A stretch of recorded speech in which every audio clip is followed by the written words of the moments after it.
It is a little-known fund with a major debt problem, and it may cost you some money. Missouri legislators created the Second Injury Fund to encourage employment, but now the program is $28 million short and getting deeper into debt every year. KSBR's Mary Maloney is in our studio to explain the complicated situation. Mary? Joe, essentially the Second Injury Fund is meant to stop discrimination of the disabled. If a worker has some kind of disability or pre-existing medical condition and gets injured on the job, the fund awards the worker benefits. But because it's in debt, many Missourians who can't work have to wait to get the money they deserve. For more than half his life, Tommy Black drove a truck. You're talking to guys been hit by a car. I had a piano fall on me and broke my pelvic bone, and I just,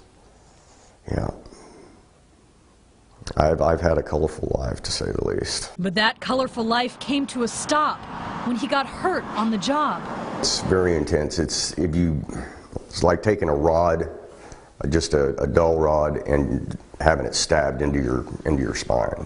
In an instant, his days of driving a truck were over. A pre-existing medical condition made Black eligible for money under the Second Injury Fund. A judge awarded him over $22,000.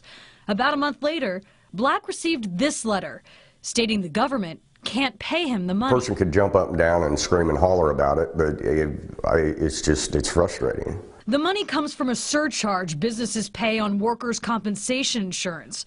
In 2005, lawmakers capped the fee. Black's attorney, Ryan Murphy, says the legislature created a major problem. Essentially, it got rid of none of the liability of the Second Injury Fund. It only got rid of its funding mechanism, meaning you still owe it, but we're not going to give you the ability to pay it. It really didn't make any sense whatsoever. Lawmakers now want to increase the surcharge on businesses. Until then, people like Black still have to wait. Your electric bill still comes in. Your home insurance, you still got to, all of that stuff you've got to take care of, and there's no money there. As people like Black wait for the money, the claim still collects interest at 10% per year.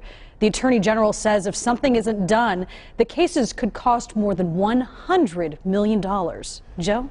Thanks, Mary. The state and the House each passed bills to raise the surcharge for businesses. The General Assembly has 2 weeks to come to a compromise.